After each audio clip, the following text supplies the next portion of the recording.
Punters, this one is a little bit different. I'm sat down with the CEO of Kwinana Council, and I get to talk to him about the takeover of Kwinana Golf Club, my club that I've been a member at for 10 years. They're talking about upgrading the clubhouse, a new 9 holes, a bunch of new things going on. So it's a little bit different. It's a bit of an interview. Hopefully you enjoy it, and sit back and enjoy. I've never seen you play this well. Neither have I, to be quite honest.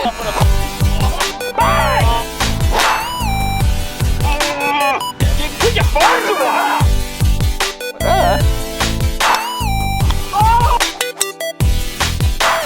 I'm here with Wayne Jack, the CEO of Kwinana Council.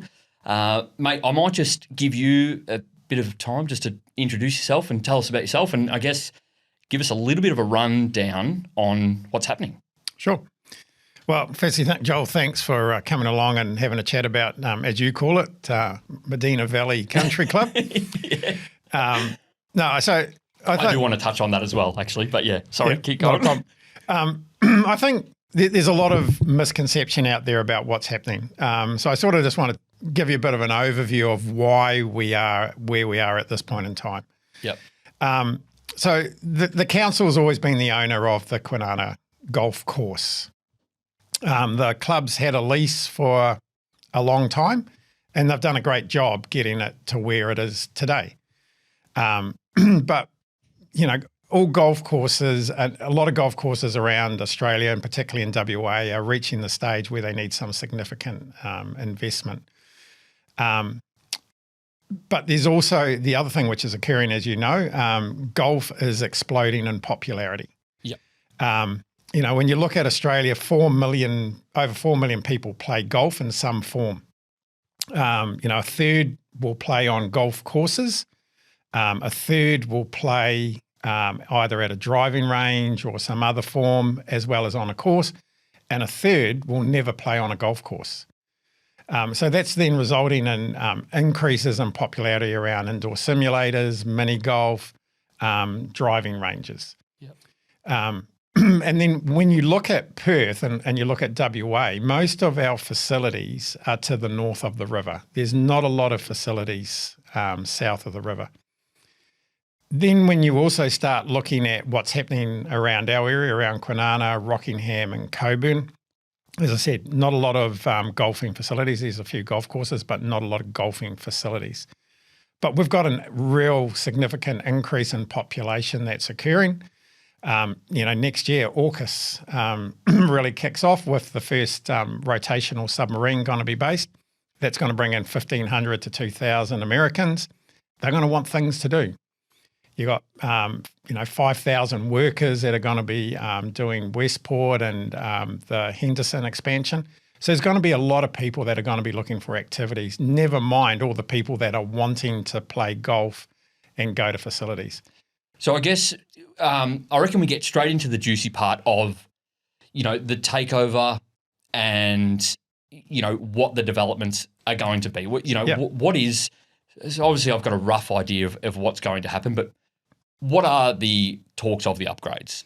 Okay. So at the moment, I guess I feel like everybody knows Kwinana Golf Club because I talk about it quite often. I'm a very proud member, but at the moment there's an 18-hole golf course, great golf course. There's a clubhouse that sits, at the back of 9 and 18 green, and then there's a great driving facility. It's a hit driver as well, and then a great little chipping area. So. Yep. From that, the upgrades are going to be what? Okay, so first off, the 18-hole golf course is remaining. I recognise that it's an outstanding golf course. There's some work that could be done on some of the greens, which the club's going to be doing one of the greens shortly. I think the 12th getting upgraded. There are a couple of the greens which do need probably a little bit more work in the future. So we want to retain the 18 holes. As I mentioned, there's growth in golf. People want more facilities. So we're looking at doing a 50-bay driving range, so 2-story driving range with technology. At the moment, what would it be? Maybe 15 bays? No, it's about 11, 12. Is it? Okay, yeah. And so you're talking about 50 bays. 50 so bays. Double story. So double story yeah. With technology. Yeah. And you've seen people at the driving range. They all want technology to know where their ball's going, how far they're hitting, etc. Yep. We're also wanting to improve the chipping and pitching areas, make that a lot bigger.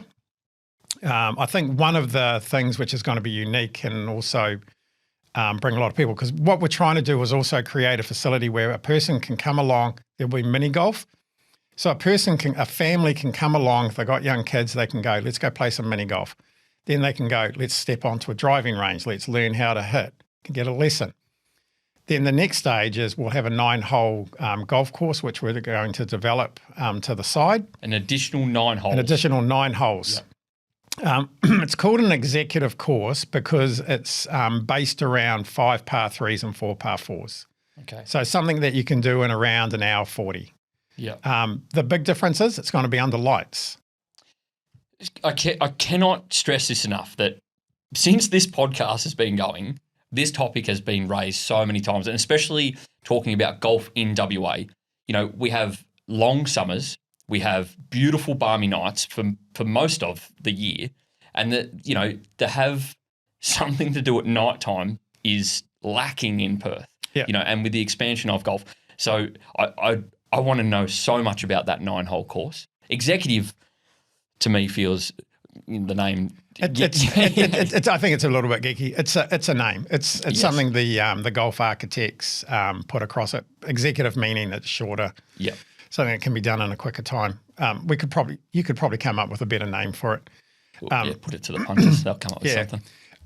But I think the key thing with it is being under lights and having the 5 par 3s and 4 par 4s so that you can go out there and continue to develop your game. You can work on your short game on the par 3s, and then you've got the 18-hole course, because 18 holes can be a bit scary for someone to sort of step out to on the first time. Yeah. We've spoken about, once again, we've spoken about this quite often. Chopper's a big fan of Lake Claremont, the short par 3 course. I think the longest hole, the average length is about 90 metres, and then there's one that's about 150. And he's said numerous times you need to be able to go around that place in a certain amount of score before you step out onto a big course. Absolutely. And I'm a big fan of that as well, because it's just developing the skill and bringing it up. So let's keep going with the executive 9-hole course under lights. So it's going to be to the side. So it's between Gentle Road and the course in that bush area that we've got. Part of what we're also trying to do is we want to improve the environmental aspects that we've got around the Kwinana course, because the bush around there is quite unique. It's great. Yeah. There are some areas that are a bit degraded. Some of the wetlands in the area have got a lot of weed infestation. So we're wanting to clean the whole area up. Where the 9-hole course is going, we also want to make that part of the uniqueness that you're playing through a part of bush. So we're going to be working through the trees and stuff, retaining the trail, the Kwinana. The Kwinana Loop Trail will go around the side as well. So that's to the side. Yeah. Yeah. And I have heard talk of the clubhouse getting upgraded. Is that a realistic thing? Absolutely. So part of the thing which we're looking at as well is the Kwinana Golf Club, as I said, done a fantastic job to get to where they are today. But they're facing some significant infrastructure renewals. If I sort of step through it, the clubhouse has got some major issues. Yeah. For instance, the kitchen that has about 5 power cuts a day when they're trying to do a lot of meals. It doesn't comply in a number of areas. There's issues around some of the wiring and plumbing and that. So it's at end of life. And we've had engineers and inspectors go through it. The architect has basically said it's a knockdown and rebuild. So you're up for some significant money. Yeah. The other one too is the irrigation. You've seen in parts of the course it's a little bit soggy underfoot in the fairway. The irrigation's old. The irrigation my understanding was obtained secondhand from a mine in Kalgoorlie or somewhere. Okay. The irrigation system has to be primed across the whole scheme before they can activate it. It's losing water. Now, part of the challenge which all golf clubs, and in fact everyone's sort of facing, is that their water usage is getting reduced by Watercorp by 10%. I don't think it's every year, but 10% over a couple of years, and there's a cap of about 30%. So a new irrigation scheme's needed. Now, that's going to cost $3 to $4 million. We've already started going around and having discussions with Karrinyup and Mandurah Country Club scene because they're doing irrigation upgrades. Yep. And then you've got the greenkeepers sheds, which are in a pretty bad state. They need to be replaced, and that's about $500,000. So when you look at all the infrastructure renewal, it's going to be a significant financial challenge for the club to be able to do it. So we need to look at it as a whole package of what needs to be done to bring this facility up to standard. So in realistic terms, so my first question would be, this is going to cost a lot of money. Yep. I'm not a genius, but I can tell this is going to cost a lot of money. As a ratepayer for Kwinana Council, where does all this money magically come from? Okay. So I think the reason why we're also looking at it is council is very keen to try and get better usage and value out of the assets that they own. As I said, the council owns the course, owns the golf club, has done for a number of years and has leased it to the golf club for $1 a year. Yeah. What we're wanting to do is we want to improve that facility. We want to create a really true community facility where people can come along and enjoy it, particularly the food and beverage. And I can talk about that a little bit later in terms of, the opportunities that come out of that. But we want to create a truly unique community facility that you can also play golf at. Yeah. Golf can generate some significant money. If you look at Wembley, $9 million a year. Yeah. Okay. Every yellow ball you see sitting out on that range is 25 cents. So it returns a lot of money. Hammersley, Whaleback all return funds to the council. So it can be structured in a way that we can use our borrowing capacity and the golf development pays for itself and then returns money back to the community to support things like the aquatic facility, as well as covering future asset renewal of the golf course. So Whaleback have just finished doing their upgrades to their drive range. Yep. It's magnificent. It's a beautiful structure. The netting that goes up the side, I don't know how tall that is, 50 metres, whatever it is. Is that something that it's going to be based off of? Has there been sort of research done into places like Whaleback or wherever it might be to see what the potential is? Yeah, no, absolutely. So what we've also done is we've taken all the councillors around all those facilities to see how they run. We're obviously engaging with, because Collier's doing an upgrade as well, so we're obviously engaging with a number of them to see what their learnings are. Yeah. Driving ranges, they are a pretty standard thing in terms of how you develop them, but we are certainly getting a lot of information and some learnings in terms of how big you make the bays, how deep you make the bays, particularly if you're wanting to do food and beverage at a driving range. Yeah. I think Hammersley could have been a little bit deeper, for instance. I haven't been there, but I have heard numerous reports that it's great. They've done really well. It needed it, but it probably just could have been tweaked and we're certainly picking up on some of those learnings, and that will go all into the design, because what we're wanting to do is create a place where a golfer can go and practice and have a great time, but we also want to create a place where you can have a bucks party, where you can take the family, have a bit of food, have some drinks, take some mates down. So it needs to be of a size where you can accommodate that as well. So before you said 30% of golf is actually on the course, the main course, and then you said 30% isn't. Are you saying that 30% is on the drive range or something? Is that? Yeah. So so we're obviously getting a lot of information. Golf WA being extremely helpful with this project. Yep. So we're engaging with them a lot. They're giving us a lot of information. The stats, so Golf Australia do a lot of surveys in terms of, what's the participation rates. Yeah, so it's about a third. So a third play on golf courses. So out of the total 4 million people that play golf, and it's the same for WA, a third will play on a golf course. What's interesting too, only 11% of the total participation in golf belong to a golf club. Okay. Only 11%. because the rest will want to play at multiple courses, don't want the expense of belonging to a golf club, or it just doesn't fit with them.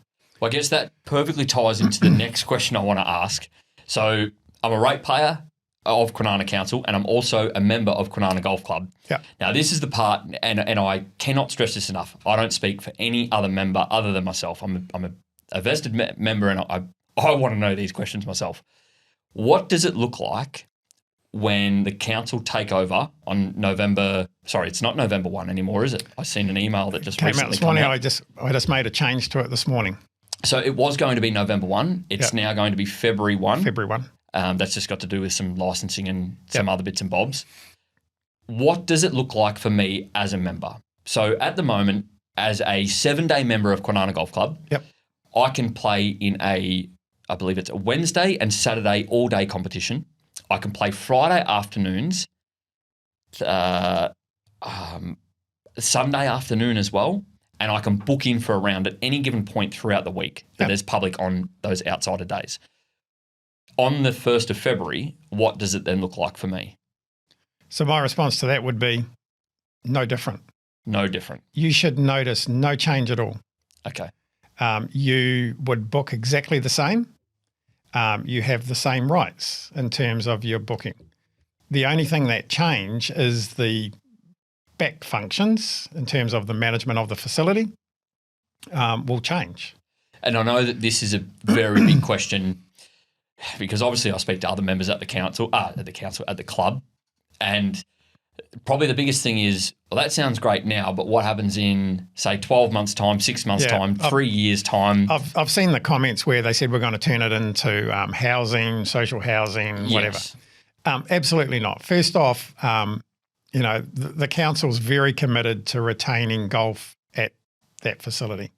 They want to enhance it. They want to make it better. The area is zoned bush forever as well as being zoned golf course. So you can't do other developments. So we're not going to do that.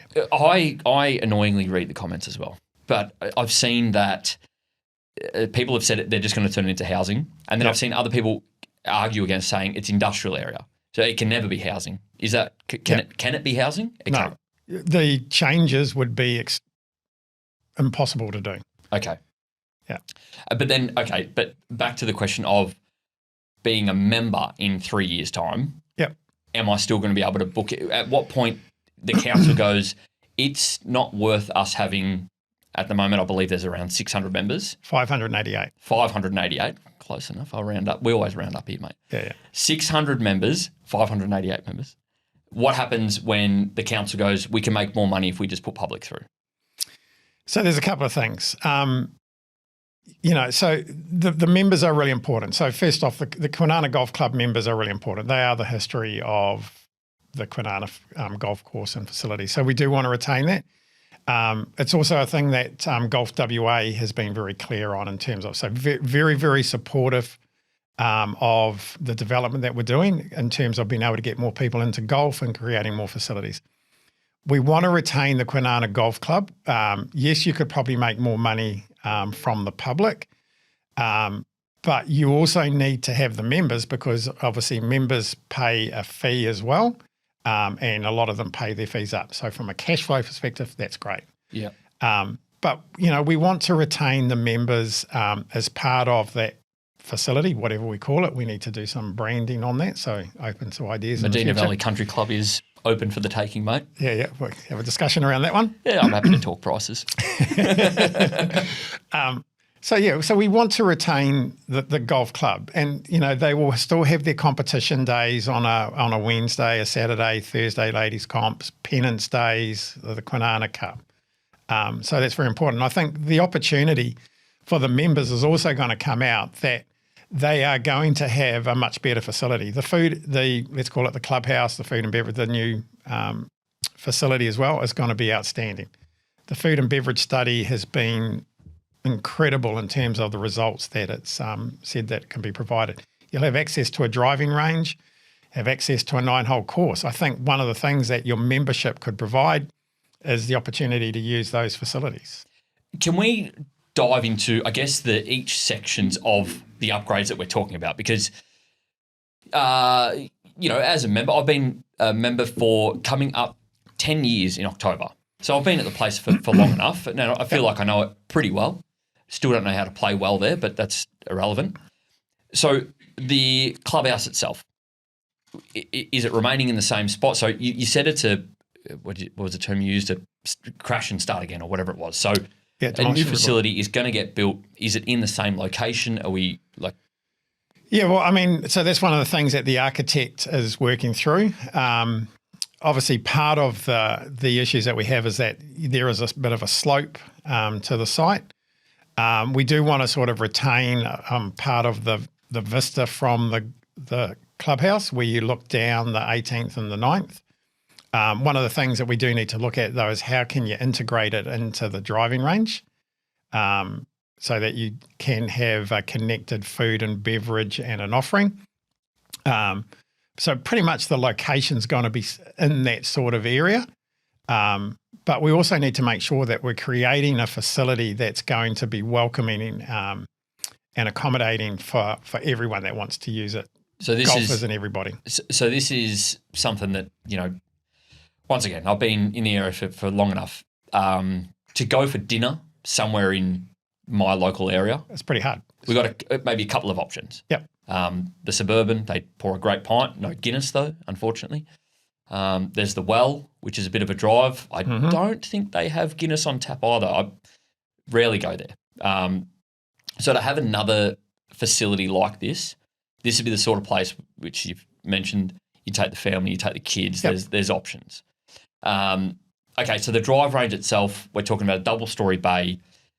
We've got the 9-hole executive, the course.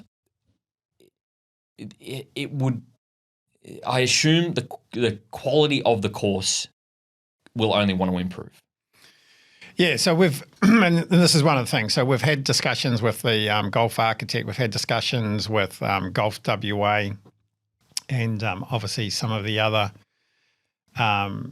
clubs as we've gone to like Karrinyup and Mandurah, and we had a bit of a sort of a discussion with them in terms of the future for Kwinana because they're all aware because it's out there as a result of some of the things that you've been saying in terms of the development.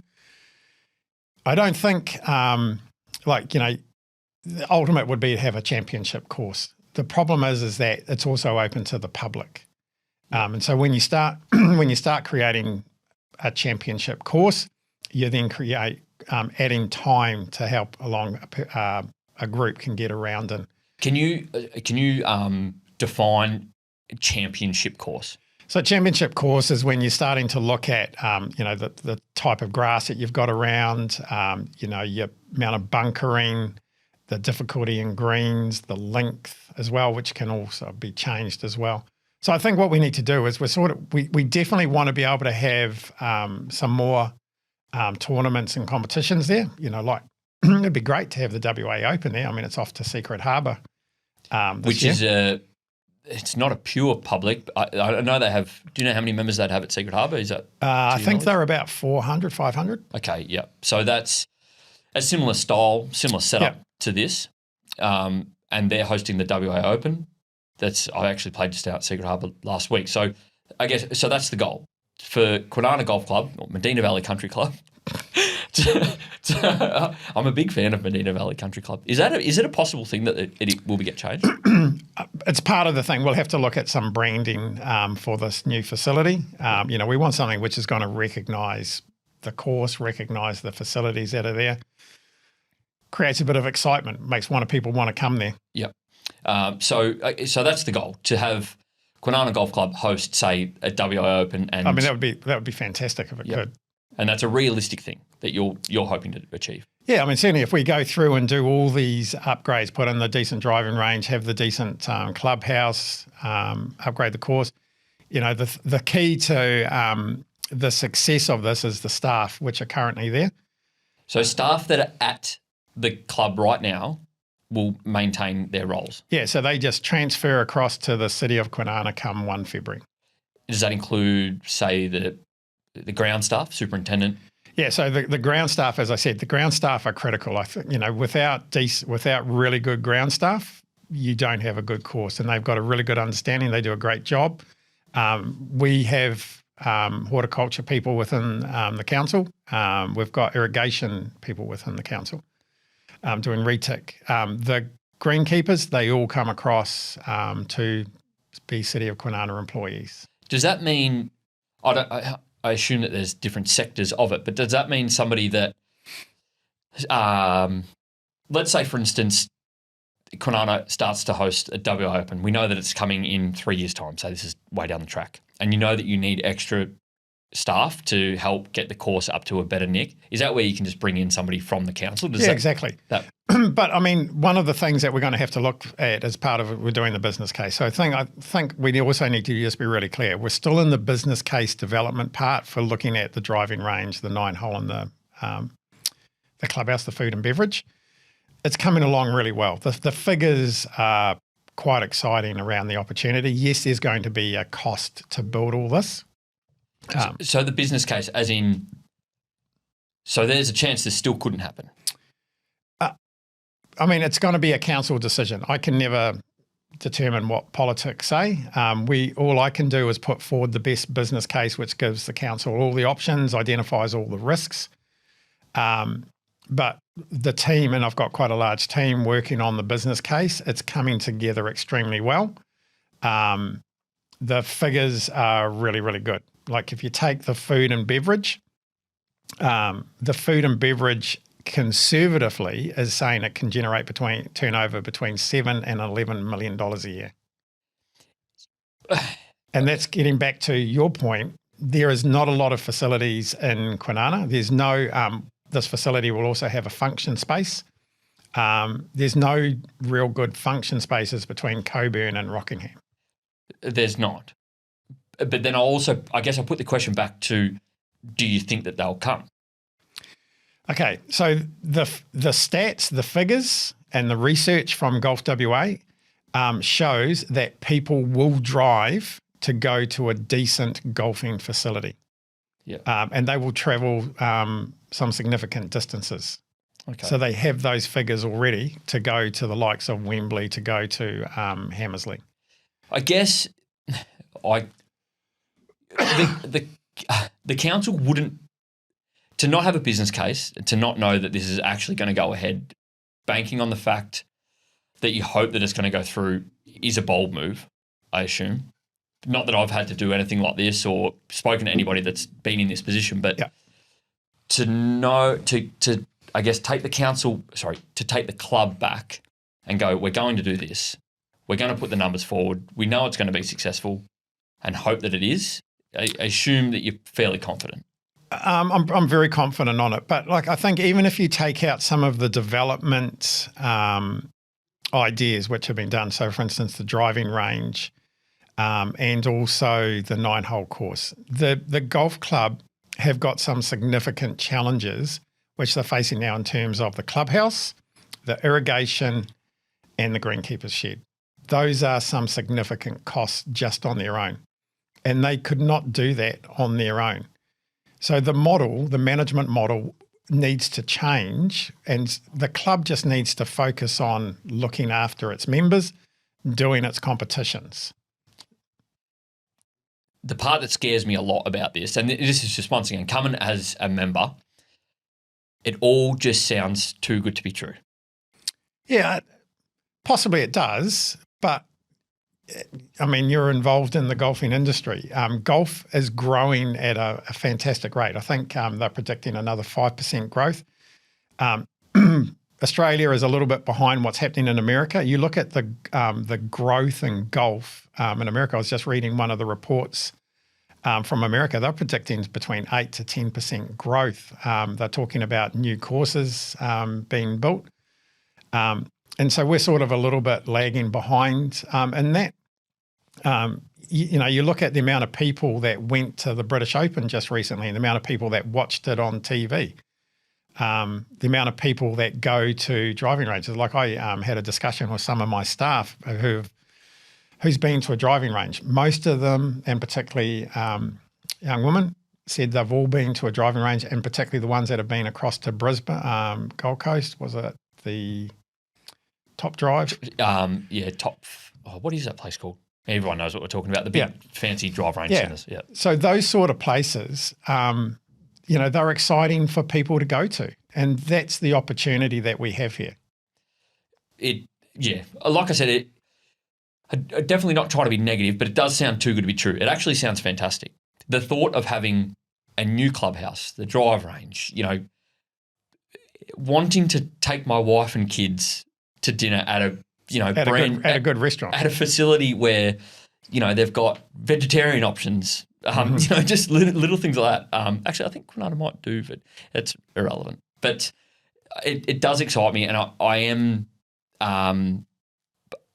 nervous. I guess is probably one way to put it. I'm a bit nervous, but it is exciting in the same sense. But has there been any outlay? Now I know I'm probably jumping forward a bit, but like, what's going to happen first? Are you going to the retic get first? Does the drive range go in? Are we going to build this 9-hole executive golf course? I'm trying to think of a name for it, but I can't come up with one. But does the 9-hole course get put in first? What is the plan of attack? Yeah, so I mean, the business case, we're looking to get to the business case to council towards the end of this year. So it's, as I said, coming together really, really well, and the council's getting briefed as we're sort of going through.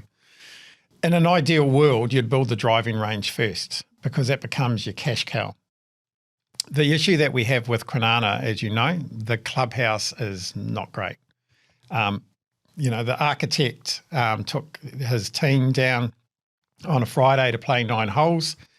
They went around, really enjoyed the course. Then they went to get a drink and a little bite to eat. They couldn't figure out how to get into the clubhouse. And then when they finally did get in, they were sort of like, and ended up going to the rollout. Yeah. So that's the challenge that we have. So you're in a bit of a situation where you're going to have to do both at the same time. You're going to have to do the driving range and the clubhouse at the same time, which is not a bad thing. It's no different to what Whaleback's doing. They have put in some temporary facilities. The course keeps operating, but you put in some temporary facilities and you just crack on and get those ones done. But that's going to be a decision of council in terms of how we look to see how we time it. But I think you'd find that's going to be the best way to go. I actually played at Whaleback recently. We filmed. We got fitted for new Wilson irons, actually. Not bad. I've got the cavity backs. They're pretty good. But we filmed at Whaleback, and the whole place, when you walk in, or after you've walked in, it looks a little bit like a construction site, but they've done very well. They've got food trucks set up. Yeah, the food trucks work really well. That's great. Yeah, worked fantastic. One of the things at Kwinana Golf Club, and I know, speaking from a member, that I try to play as many Saturday afternoons as I can. It's typically mornings, just due to family stuff. But of a Saturday afternoon, or Wednesday or Saturday afternoon, standing in that clubhouse up on the second balcony, watching people come in on 9 and 18, that is something that I'm used to. It's a part of my life. It's a part of the golf club, and it's kind of the only thing that I've ever known. Learning after being in the golf industry for a few years now that it's very unique what Kwinana Golf Club has, in the fact that there's people on the balcony. You've got people, you almost expect it. Like if you're in the bunker on 9 coming in, you're going to have people, you can hear them saying, I'll put $1, he doesn't get out of the bunker, and, bits, and it's just great. The community feel there is sensational. It is one thing that I'm worried about could be lost or will be lost if, once all this happens. If that remains and everything else changes, and I can book in on a Saturday and I can shoot an 87, it's exciting times. As I said, you'll still be able to book your games. You'll still be able to play your competitions. You're going to have a much better facility. We've got a pretty good architect who's been involved in a number of golf course developments and some great facilities. We're looking. Are you allowed to say who that is, or? Greasley Abbas. Okay. I don't know why I asked. I don't know. I'm not going to know the answer, but someone else out there might. I mean, they're fantastic. They're doing a great job. So we are wanting to retain a lot of it, but we also just need to make sure we get the positioning right so that this is a facility for everyone. So what happens in, I don't know, let's say 2 years' time. Let's not put a time on it. What happens in the future and golf isn't booming and things aren't going well? Does the council push this away and say we don't want to be involved in this? Does it get somebody else in to run this? How does that look? Well, I think the key thing is like when you look at some of the components, the food and beverage, as you've noted, we are really short in Kwinana and the surrounding areas of some really good restaurants. So the food and beverage can help underpin it. So, there's a great opportunity there, and that's what the study and the business case is showing. So, look, if golf does decrease, I doubt whether that's going to occur. It's just growing upon, its popularity is just continuing to grow. We just got to make sure that we have facilities there that meet a lot of the market's needs. So that's why, you have the driving range of the 50 bays because, as I said, a third of people will not play on a golf course. They will just go to driving range. There'll be some indoor simulators as well in the bottom level, which can also be used for club fitting. It can be used for coaching, but also it can be used for entertainment. So you have the simulators, you've got the 9-hole course, you've got the mini golf, and then you've also got a facility.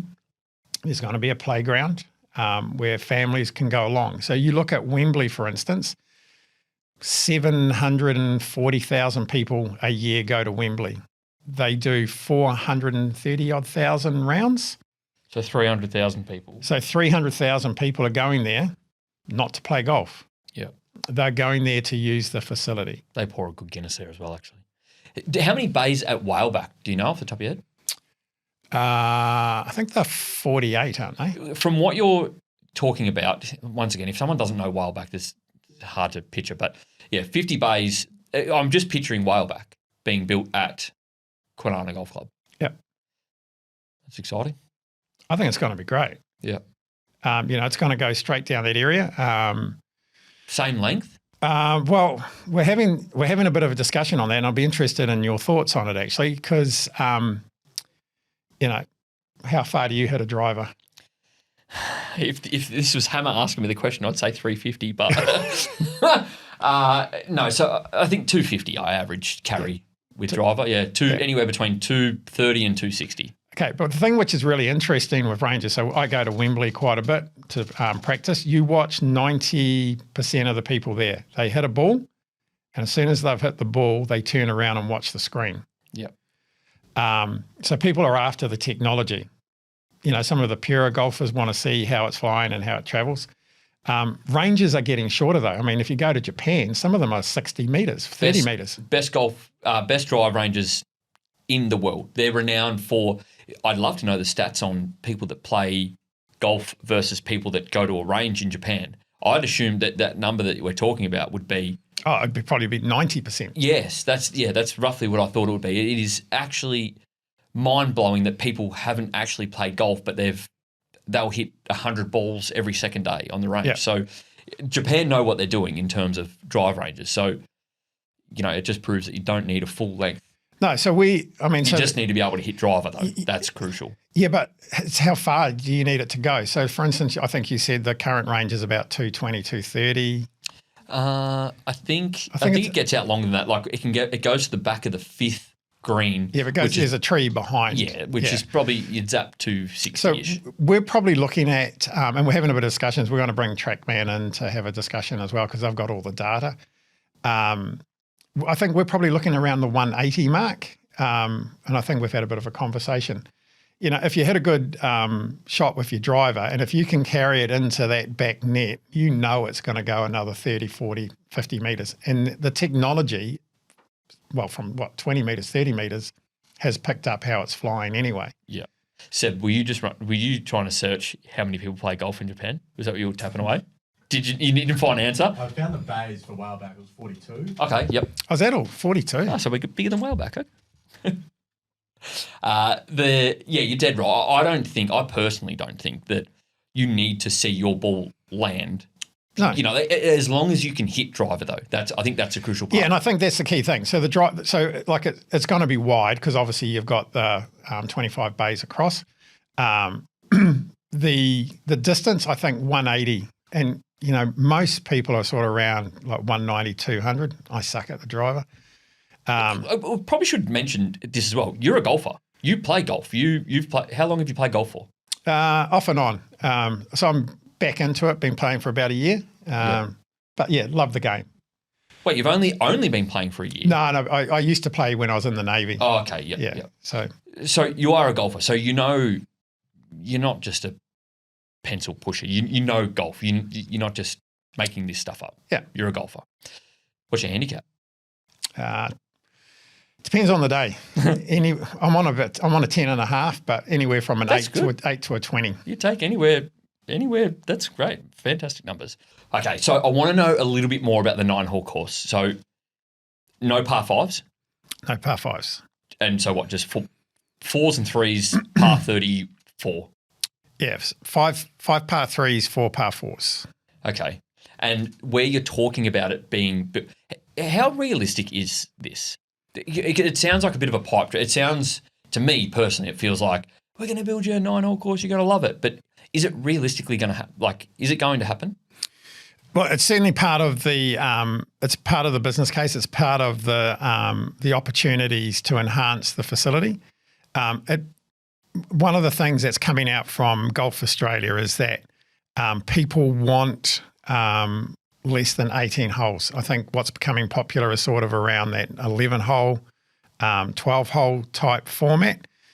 9 holes, it's half of it. So, there's a real need within the market to do that. A lot of places don't have the land to do it. We've got the land to do it. Yes, there's some environmental things that we need to work through. We've got a person who's got a lot of expertise in the environmental space who's giving us a hand to navigate that. And as I said, we want to enhance the environmental areas through there and improve the bushland through it and create a really unique experience for people playing the 9 holes. I think it could be a fantastic showcase of how you can build a new 9-hole course in an area and enhance those environmental aspects. So I think it's going to be unique for Medina Valley Country Club. It's going to be unique for Perth. And, Perth, WA's got this thing about daylight saving. And so being under lights, it's going to be great. So where you're talking about it being built, to me, a dead flat golf course needs something special to make it. So this is not flat, remember? No, where you're talking about building this is going up a hill. It's on the side of, so Kwinana Golf Club goes up a gentle hill, sort of off to about 4 or 5 holes on the back 9, and you're talking about building it around that section. So it starts down the bottom.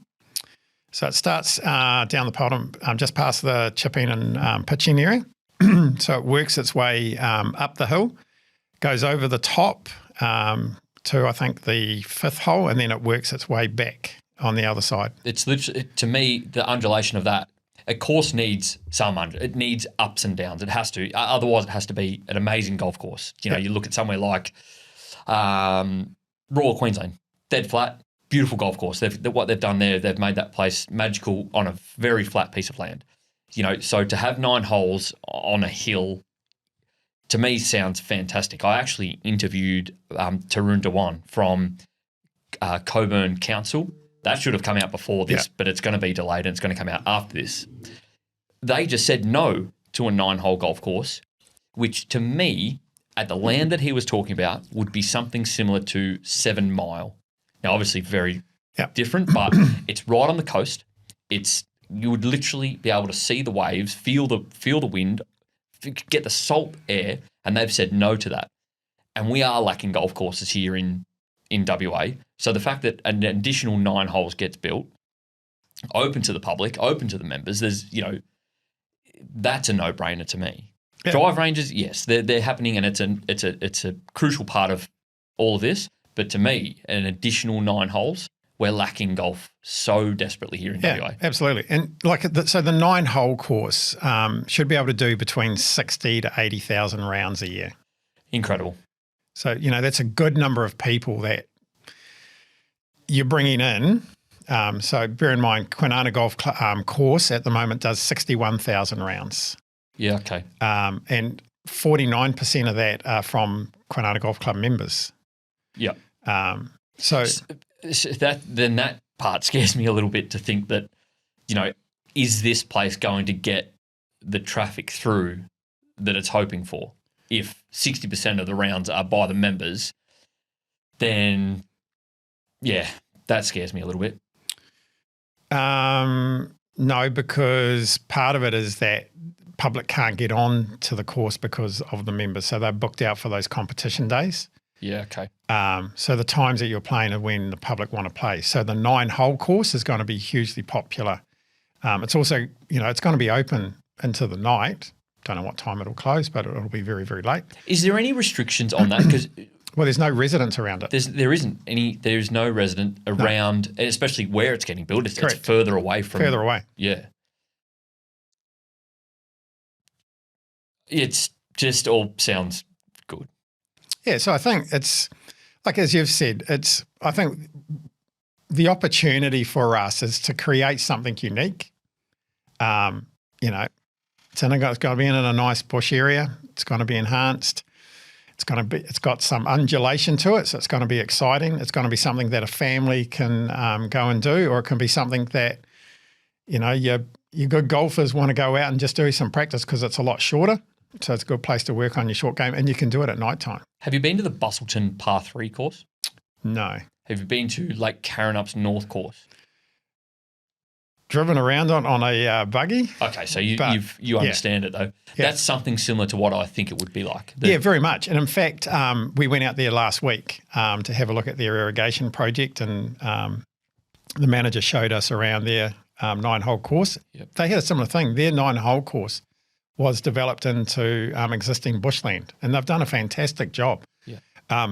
The thing that really impressed me by Carranup too is when you look at, because Carranup's set in some amazing bush land, just the way that they have maintained and enhanced their bushland is incredible. Yeah. And that's what we want to try and do. We want to enhance that. As I said, greenkeepers have done a fantastic job. I think the opportunity now is to take it to the next level in terms of, improving those wetlands, improving the undergrowth. Well, I think we've touched on everything I want to know. There's going to be I'm not going to be able to help it. There will be people sitting there. There's going to be positive and negative comments that come out of this. I can guarantee it. I've read too many comments that say as soon as the council touch anything, they wreck it. And, that's why I try not to read the comments. But I'm excited to see this. I'm excited to see what happens. I've got no intentions of going anywhere anytime soon. I think it's going to be great. Yeah, I think the opportunity is fantastic. As I said, the food and beverage is coming back really, really strong. I think the key message for your members, come 1 February, because we've had to change it because of liquor licensing and some contracts as well, you'll notice no difference. You make your booking the same way, you turn up and play golf, and in the not too distant future, you're going to have a great facility. Well, thank you very much, mate. I appreciate you coming in and having a chat. I think it's a great opportunity, for someone that might not understand everything that's happening, to potentially anybody else that's listening to go, well, I hope the council takes over my golf course or don't want them to, whichever way they want to look at it. But I appreciate your time. I appreciate you coming in, telling me everything that there is. And I'm looking forward to, boy, is it going to be a par 34-ish, say? I'm going to shoot. I'll try and break 40 on that course as well. I'm looking forward to that. All right. Thank you very much, mate. Okay, my pleasure. Cheers.